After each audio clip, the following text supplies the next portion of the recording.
but the wider community to support them. And if they're successful, they need to go onto the national stage and persuade those on a much wider arena as to what our needs are and what our policy should be. The way that people should determine between political parties and the individuals themselves is to actually listen to what each of the individuals say, not read their leaflets, because leaflets can be produced by anyone, but attend the meetings. A number of these meetings will be held up to the election day. I think it's very important that we do discriminate. We go along, we sit down, we listen, we question, and we inquire as to what their own individual sentiments are in relation to each of the policies that their parties represent. And those that we feel give us the best response are those people that we should support. So as a voter, we not only have a right to vote, but we have an obligation to go along and sort of really discriminate between each of the candidates to see who is going to be the best person representing our views, our needs, and representing us onto the national stage. Thank you. আমাদেরকে বিজ্ঞাপন বিরতিতে যেতে হচ্ছে, বিরতির পর ফিরে আসবো, আমাদের আলোচনা চলবে।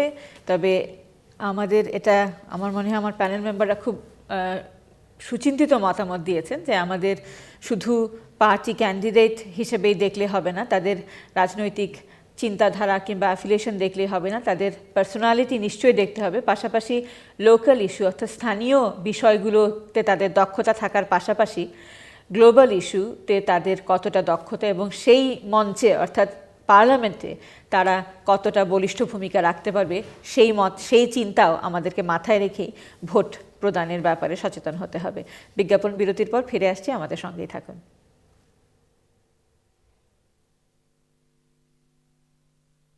কেউ তো বলে নাই ওই ভিলেজারদের দোষ, তারা সবাই বসে বলছে হোয়ার ডিড উই গো রং। আমাদের সরকারের উপর দায় দায়িত্ব বেশি পড়ে। যে সরকার চালাচ্ছেন তারা কি বসে বলছেন তারা বড় বড় মুসলমানদের উপর দোষ দিয়েছেন, কিন্তু বলছেন না যে আমি অ্যাজ এ পলিটিশিয়ান, আমি অ্যাজ এন এমপ্লয়ার, আমি অ্যাজ এ ব্যবসায়ী আমি কি করেছি ফর দিস কমিউনিটি। সো আমি ইলেকশনে যখন ভোট দিতে যাব এগুলো আমাকে এফেক্ট করবে, যে আমার সংসারকে, আমার চাকরি বাকরিকে। আপনি তাকিয়ে দেখবেন এটা আমেরিকাতে এগুলো সব স্বচ্ছ ব্যাপার, আমেরিকানরা অনেকটা আপফ্রন্ট। বিলেতে এটা বোঝা যায় না, তারা মারে অনেক পেছন থেকে মারে। সেপ্টেম্বর 11 পরে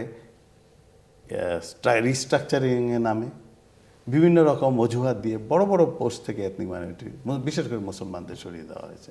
ওয়ারেজ এজ এ বিলেটটাকে সবসময়, আমি বিলেত থেকে ইউরোপে বহু দেশে যাই, তারা সবসময় বলছে you are from United Kingdom. United Kingdom was always seen as a place of human rights, equality, মানুষের মানবতার দিক। কিন্তু over the last 5, 10, 15 years we have lost it. Even Bangladesh থেকে লোকজন আমাদেরকে ফোন করে বলে আমাদেরকে দোষ, আমাদের এমপিদের দোষ, তোমাদের দিকে তাকিয়ে দেখো, চুরি তো তোমরাই আমাদের শেখাচ্ছ। All this will be tested globally. এবং যার ফলে যখন আমি ওল্ডহামে থাকি, আমি নিউক্যাসলে থাকি, আমার বাঙালি ভাইরা যে এই প্রোগ্রামটা দেখছেন তাদের প্রতি আমি অনুরোধ করব, look at your candidate. Thank you. Sanowar, আপনার কাছে আসতে যাচ্ছি। রিসেশনটা যেভাবে লেবার পার্টি ডিল করেছে এবং এক্ষেত্রে আমরা কনজারভেটিভ পার্টিরও যে সমস্ত মন্তব্য শুনতে পাই যে তারা ক্ষমতায় এসে পুরো জিনিসটাকে উল্টে দেবেন, আমাদের জীবন ব্যবস্থা পাল্টে দেবেন, অনেক উন্নত করে দেবেন, আমরা কি সত্যিকারভাবে, এবং লিবডেমেরও যে সমস্ত কমিটমেন্ট আমরা পাই, সেক্ষেত্রে আপনার একজন অ্যাকাউন্টেন্ট হিসেবে আপনার মূল্যায়ন কি, যে আমরা সত্যিকারভাবে কি কোনো পরিবর্তন দেখতে পাবো? To be absolutely frank, I don't actually see a great deal of difference between the political parties. I'm not really inspired in this election in terms of each of the political parties or the leaders. We're not actually being led. What's happening is that Cameron on one side is reacting to events and determining policy based on that. Gordon Brown is doing the same. You know, he looks at something, he thinks it may go against him, so he's determining policy based on that. So we're not actually being led by a transformative leader such as Obama in the US. We don't have that caliber of leadership. What I actually see is that we're in a deficit situation. Nearly 60% of our GDP is actually taken up by the national debt. It wasn't something that the Labour Party has created. It's something that the Conservatives started carried on by the Labour Party. When they got into power in 97, it was 350 billion pounds. Now it's over 700 billion pounds. For a small country such as this, even though we like to think of ourselves as an empire still, we're not. We're a very tiny country. We're the third economy in Europe.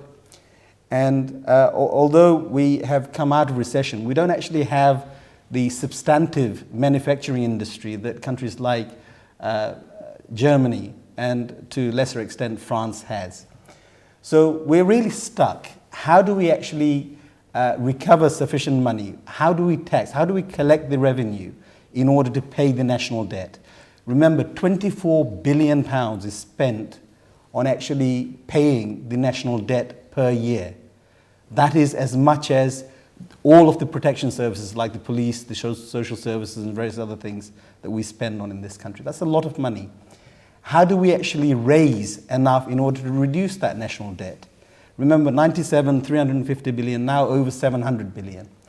Now, with this recent issue, national insurance contribution, it's a good way of raising tax.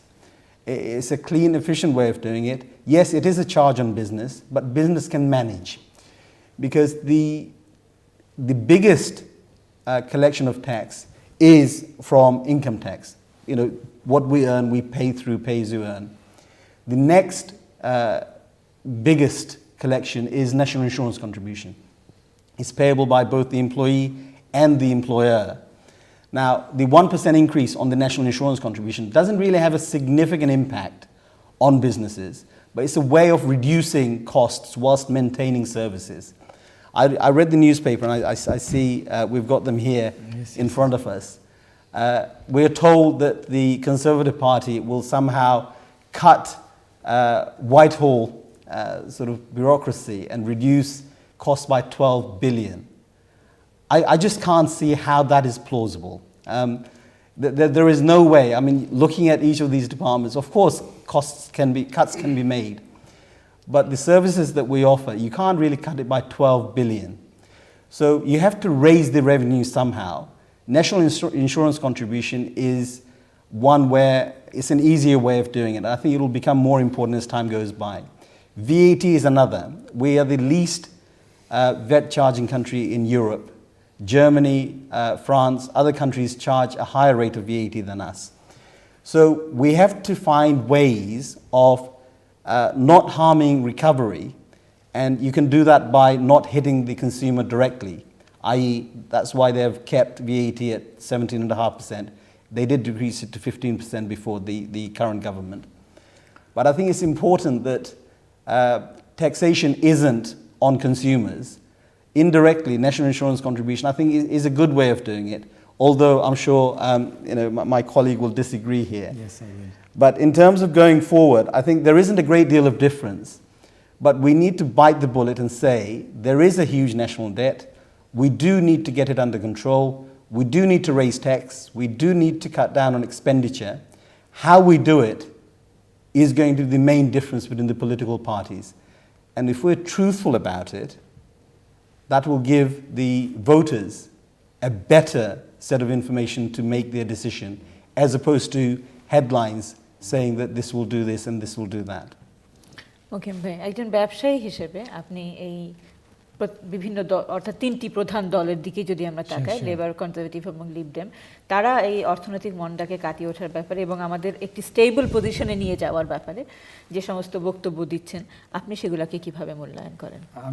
আমি বলবো the recession is a global phenomenon, and I think this has been brought about by the advanced economy of the world because of careless lending, gambling, usually banks to traditional banking, but lately the advanced economies were gambling with public money. Therefore, you can see a lot of banks in America has failed, a lot of banks here were failing, and we had to, as a government, British government has to come and salvage them. I think what has happened here is because of the fiscal mismanagement of the government, the present government. They have created this mess for us. They have created a mess of 178 billion pound deficit. Our budget deficit is 178 billion pound, and you will notice, I think last month we had a surplus of 11 billion. So the deficit is, if you take 178 from 11, is 166 billion pound deficit. And no matter whoever comes to power, like my colleague here said it, that we'll have to address it.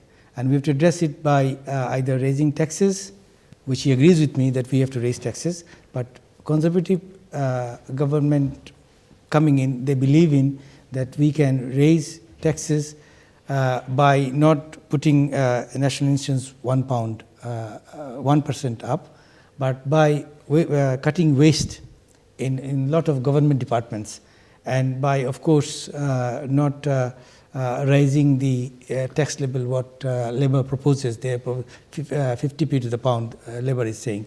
A lot of the things which conservative believe, I think Labour is also moving towards that. They are saying sometimes that they agree that we should cut waste and we should raise taxes as well. But I see no matter who comes into power, we have to raise taxes, definitely. Mr. Sanar was saying that this is the only way we can cut down the deficit, and we are the third country in Europe where we have got, our economy is third largest in Europe, and we have to look into cutting the budget deficit as efficiently as possible. I think if you see the way Labour Party is trying to bribe the public by giving incentives in the last budget as well, he was trying to give some incentives. I think people can see through it, and we as Conservative Party are coming more towards the public in distribution of wealth. So therefore, I think I would say that Conservatives are better placed by historically that we manage any affairs, any department, any thing we do, far better than the Labour. So we will be in a better position to handle the economy and the society than Labour would. So therefore, okay, we'll look into that. Jalal ভাই, আপনার কাছে জানতে চাচ্ছি যে তার মানে কি আমরা ইলেকশনের পরে আমাদের যে রিসেশন চলছে সেখান থেকে আমরা বেরিয়ে আসতে পারবো না? এখন যা অবস্থানে আছি, বেকারত্ব, বন্ধ হয়ে যাওয়া প্রতিষ্ঠান, ছেলেমেয়েরা ইউনিভার্সিটি থেকে পাশ করেই ঋণের বোঝা নিয়ে বেরোচ্ছে, চাকরি পাওয়ার আগেই তাদের কিন্তু ঋণের বোঝা, এই অবস্থান থেকে কি আমরা সরে আসতে পারবো না নতুন একটি সরকার ক্ষমতায় আসলেও? না, আমার মনে হয় সময় লাগবে। আমরা ধীরে ধীরে রিসেশন থেকে বের হয়ে আসছি। I think it will take another 3 to 4 years before we come out of it. অর্থাৎ এখন যদি অন্য কোনো সরকার ক্ষমতায় আসে তাহলে তারাও সেই একই বোঝা কাঁধে নিয়ে তারাও সেই একই পজিশনে থাকবে। এবং এখানে যে বর্তমানে যে ইকোনমিক রিকভারি প্ল্যানটা দেওয়া হয়েছে 3টি দলের পক্ষ থেকে, আমি মনে করি, যেহেতু আমি কোনো পার্টির মেম্বার নই বর্তমানে, আমি ইন্ডিপেন্ডেন্টলি বলতে পারি যে লেবার পার্টির যে রিকভারি প্ল্যান দেওয়া হয়েছে সেটা প্রযোজ্য বর্তমান সময়ে। কারণ কনসারভেটিভরা এবং লিবারেলরা বলতেছেন যে এই যে সরকারের যে ইন্টারভেনশন, এই ইন্টারভেনশনটা উঠে নেওয়ার জন্য, আপনি যদি ওই ইন্টারভেনশন উঠে নেন তাহলে ইকোনমিতে যে সাপ্লাই ডিমান্ড ক্রিয়েট করা হয়েছে সেটা বন্ধ হয়ে যাবে। এবং এই ইকোনমিক রিকভারি প্ল্যানে কিন্তু এই পার্টিগুলোর আইডিওলজিক্যাল ডিফারেন্স আপনার দেখা যায়। আপনি লেবার পার্টির যে 50 পেনি পাউন্ডে ট্যাক্স বেশি আনারদের জন্য নির্ধারণ করা হয়েছে, এতে বোঝা যায় যে এরা সাধারণ মানুষের পক্ষে কিছু কাজ করতে চায়। কনসারভেটিভ পার্টি আবার ট্যাক্স মফুত করে দিচ্ছেন যারা মিলিয়নার তাদের জন্য, এই যে ইনহেরিটেন্স ট্যাক্স। অবশ্য লিবারেল ডেমোক্র্যাটসদের পলিসিও ক্রেডিবল, তবে তারা তো কোনোদিন ক্ষমতায় আসতে পারবে না, কারণ এখানে যে 2 পার্টি ইলেকট্রাল সিস্টেম সেটা শুধু এই 2 মেইন দলকেই সাপোর্ট করে। অতএব হয় কনসারভেটিভ আর না হয় লেবার ক্ষমতায় আসবেন। এই ইকোনমিক রিকভারি প্ল্যানে বর্তমান সরকার যে আরও 2-1টি উদ্যোগ নিয়েছে সেগুলো প্রশংসার দাবিদার। একটি হচ্ছে যে যারা নতুনভাবে ঘরবাড়ি কিনবেন 250,000 পাউন্ড পর্যন্ত যে বাড়ির দাম হবে সেখানে আপনার ওই ট্যাক্স দিতে হবে না, Stamp duty দিতে হবে না। স্ট্যাম্প ডিউটি দিতে হবে না। আমি মনে করি সেটা অনেক ফার্স্ট টাইম বায়ারদের জন্য কাজে আসবে, সাহায্য হবে। তারপরে একটি পরিকল্পনা নেওয়া হয়েছে, যদিও স্পষ্টভাবে বলা হয়নি, সেটা হচ্ছে যে লোকাল অথরিটিকে ক্ষমতা দেওয়া হবে তারা যাতে নিজেদের হাউজিং বিল্ড করতে পারেন। সেটা যদি হয় তাহলে বিশেষ করে বাঙালি বা অন্যান্য যে গরিব সমাজের লোকজন আছে যারা ইনার সিটিতে থাকেন,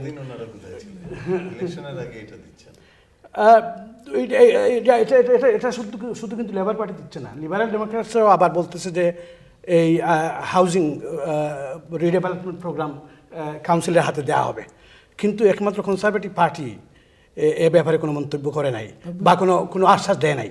অতএব যে ইকোনমিক রিকভারি প্ল্যান এখন শুরু হয়েছে সেটা যে দলই ক্ষমতায় আসুক না কেন সেটা বাস্তবায়িত করতে হলে সময় লাগবে, এবং রিসেশন আমাদের সাথে থাকছে আগামী চার বছর পর্যন্ত কমপক্ষে। অতএব এই বাওতাবাজি করার কোনো প্রয়োজন নেই যে আপনি এই পত্রিকার কথা যে আপনারা বললেন এটাতে কি দেখাচ্ছে যে এই কনজারভেটিভ পার্টির পুরানো বন্ধু বিজনেসম্যানরা, বড় বড় বিজনেসম্যানরা কনজারভেটিভ পার্টির পক্ষে চলে আসছেন, তারা ক্যাম্পেইন শুরু করে দিয়েছেন। এখানেই আমি মনে করি ইকোনমিক রিকভারি প্ল্যানেই এই আইডিওলজিক্যাল যে কিছু ডিফারেন্স বাকি রয়ে গেছে। যদিও আমেরিকান ডেমোক্রেটিক এবং রিপাবলিকান স্টাইল পলিটিক্স শুরু হয়ে গেছে, কারণ লেবার পার্টি আগের লেবার পার্টি নয়, কনজারভেটিভ পার্টিও আগের কনজারভেটিভ পার্টি নয়, কিন্তু এখন যে এই মাসাজিং প্যাকেজিং শুরু হয়েছে, policy is not based on ideology but based on packaging. Who is able to communicate their policy better, that's the way forward, and that's not the one that I support, but that's how it is going to be. It's all about change. I'm sorry, he has been not saying the right thing.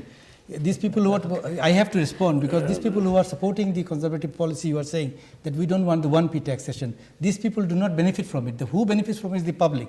So therefore, public is the one, everybody, everyone included, has to pay 1p tax, not these people. No, it affects them. It affects them as employers.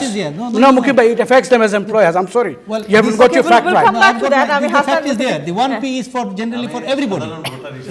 Now, আপনি একটু বলেন যে is for everyone, not for those companies. Panel মেম্বারদের পক্ষ থেকে The whole population will suffer. একটা সাধারণ নাগরিক হিসেবে আমি দেখি যদি লেবারই এই এখন ভালো ভালো কথা বলছি, আই কোয়াইট এগ্রি উইথ রাজন জালাল, এই প্যাকেজিং এখন কেন এত বছর চালালে। 2 নম্বর কথা হলো আমি স্পেসিফিক যদি বলি ন্যাশনাল ইন্স্যুরেন্সের ব্যাপারেই বলি, আমার তো ভয় হয়, আমি কাজ করেছি সারা জীবনে এই টাওয়ার হ্যামলেট বা ইনার লন্ডন ইয়েতে, আমি যদি এমপ্লয়ারদেরই আবার ভয় দেখিয়ে দিলাম যে তোমাদের ন্যাশনাল ইন্স্যুরেন্স বাড়িয়ে দিলাম, তো এমনি এমপ্লয়মেন্ট দেয় না, আরও এমপ্লয়মেন্ট দেবে না। কাজে আমি এইভাবে বারবার, যদিও সানা সাহেব বলছেন আমি কারো পক্ষে বলছি না, আমি নাগরিক হিসেবে বলছি, কিন্তু but he has got some আমার পয়েন্টটা আমি বলছি যে টরিরা যে আপত্তি করছে আমি কিন্তু তার সঙ্গে সমমর্মিতা এই জন্য আছে যে এমপ্লয়ার্সরা তখন এমপ্লয়মেন্ট এমনি দেয় না। আমি তো আপনাদের কাউকে আঙ্গুল দিয়ে দেখাতে হবে না, উই নো যে বাঙালি অধ্যুষিত টাওয়ার হ্যামলেটেই যদি দেখেন ওখানে আনএমপ্লয়মেন্ট, হাউজিং, সর্বরকম সমস্যা, এবং আমাদের বাঙালিদের ওইটাই আখড়া ছিল, ওখানেই যদি বঞ্চনা, অন্যখানে বঞ্চনা। এটা গেল আপনি যে বললেন না কথাটা, সরি আমি বলতেছি যে 1p, you know what Tory party is saying? Tory party is saying if you are a small company, if you come into power, if you are a small company, you can employ 10 people and you don't pay any national insurance at all. So this is an incentive for us to come out of আমি কোনো পার্টির পক্ষে যাচ্ছি। It makes a difference. I'll come back to both of you. আমার কলার আছেন। Hello, আসসালামু আলাইকুম, কে রয়েছেন লাইনে? ওয়ালাইকুম সালাম, জি আমি শামসুদ্দিন বলছি। জি বলুন আপনার প্রশ্ন কিংবা মতামত। এইটা আসলে এই জালাল ভাই আসল কথাটা বলে ফেলছে, the cat is out of the bag, যে সমস্ত বিগ মাল্টি-মিলিয়ন কোম্পানিগুলা they have ganged up in favour of conservative party. We have to be in the cloud cuckoo land if we have to believe that they are not doing it for their own vested interest. So the interest of the millions will suffer if we vote conservative, because the big companies, they have ganged up in support of the conservative party to protect their vested interest, not for the welfare of the people, not for the interest of the people. Thank you. That's the key point which Mr. Jalal has mentioned, and we should go for it. And not vote conservative. Thank you. আপনি আপনার ব্যক্তিগত মতামত দিয়েছেন, ধন্যবাদ। আমরা মতামত শুনলাম। হাসান ভাই, আপনার কাছে যাচ্ছিলাম। আপনি বলছিলেন যে একজন সাধারণ ভোটার হিসেবে সেটাই আমাদের ভোটারদের জানার জন্য অত্যন্ত প্রয়োজনীয়। সাধারণ ভোটারই তো ট্যাক্স দিবে, ট্যাক্স দিচ্ছে তো সাধারণ ভোটারটা, এটাই তো ব্যাপারটা তো এখানেই। উনি তো ব্যাপারটা বুঝতে পারেনি যে কলার, হ্যাঁ, কারণ এখন তুরুপটা তাসের তুরুপ আমার হাতে, জি জি, ভোট আমি দেব। কাজে আমি যেখানেই থাকি আমাকে এইগুলো বিবেচনা করতে হবে। কোথায় আমার তো লোকাল সমস্যাগুলো আমি দেখব, তারপর ন্যাশনালগুলো তো বলছি ওয়ার, রিসেশন, এইগুলো লোকাল সমস্যা হলো আমি চাকরি পাচ্ছি কিনা, আমার সংসার চলবে কিনা, আমার কাউন্সিল ট্যাক্স কোথায় দিতে হবে ইত্যাদি। তো সেই ক্ষেত্রে যদি দেখি, আবার প্রশ্ন এসছে যে বাড়ি কিনতে গেলে নতুনদের একদল ইনসেন্টিভ দিচ্ছে, তেমনি আমরা সবাই জানি যে আজকাল একটা মোটামুটি ধরনের বাড়ি প্রায় $500,000 দাম। সে মরে গেলে ইনহেরিটেন্স ট্যাক্স এটাও বাড়াবে কিনা, একদল বলছে আমরা ওটা অনেক উপরে তুলব। তো এইগুলো হচ্ছে নির্বাচন প্রতিশ্রুতি, এগুলা সব প্যাকেজই সুন্দর লাগবে, কিন্তু আমাকে ভুলে যেতে দেওয়া উচিত নয় যে আমি গত 15 বছর কি পেয়েছি। 3টা টার্ম থাকার পরে বিশ্বায়নের ক্ষেত্রে আমার কি অবস্থা দাঁড়িয়েছে, এথনিক মাইনরিটি হিসাবে আমার এই দেশে কি হয়েছে, আমার সরকার আমার জন্য কি করেছে, এখন গালভরা বুলি বললে চলবে না। ডেমোক্রেসিতে আমি এটা বিশ্বাস করি। আমি যখন এই দেশে প্রথম এসেছিলাম তখন টরিরা পাওয়ারে ছিলেন, একের পর এক ইলেকশন ওরা জিতছেন। তখন আমার বারবার মনে হতো এইটা যদি ডেমোক্রেটিক একটা সিটাইডেল হয়, নিশ্চয়ই এইবার লেবার আসবে, এবং লেবার সত্যি এসছিল। আমার এখন আবার অন্য একটা ধারণা, আমি আলোচনার জন্য ফ্লোরে দিচ্ছি। আমার মনে হয় the present government is a tired government, span force, এবং ডেমোক্রেসির জন্যই আবার নতুনের পালা আসা উচিত। এবং যে দলই আসবে, আমার বিশ্বাস একটা হলো, আমি প্রথমেই বলছি যে আমি যে এলাকায় আছি আমি কাকে ভোট দিব। যেমন আপনারা বলছেন লিবারেল ডেমোক্রেটিক্সদের, আমি এক সেক্টর থেকে আমার উৎপত্তি, আসলে ওখানে কিন্তু লিবডেমদের আখড়া ছিল, ওখানেই ভালো ভালো লোকরা সব লিবডেমে প্রসারিত হয়েছে। লিবডেমের অনেক পলিসি ভালো। আমাদের তো এখন সময় এসছে, এই গত 1 বছর যে আমরা পার্লামেন্টের যা অবস্থা দেখেছি, আমাকে আমার এক খুব লার্নেড এক প্রফেসর বলছিলেন, আই উইশ অনেক ইন্ডিপেন্ডেন্ট ক্যান্ডিডেট এবার দাঁড়ায়। যদি পার্লামেন্টে 600-র মধ্যে 150 ইন্ডিপেন্ডেন্ট পার্লামেন্টেরিয়ান যেত, তাহলে হয়তো আমাদের বিলেতে আবার একটা নতুন ধরনের রেভলিউশন হতো। কাজে আমাদেরকে সেই ধরনের ব্যক্তিত্ব পাঠাতে হবে, তা না হলে আমরা যেটা দেখছি সেইভাবে চলবে। আমরা উইল কাম ব্যাক টু, আমরা আলোচনায় ফিরে আসব ছোট বিজ্ঞাপন বিরতির পর।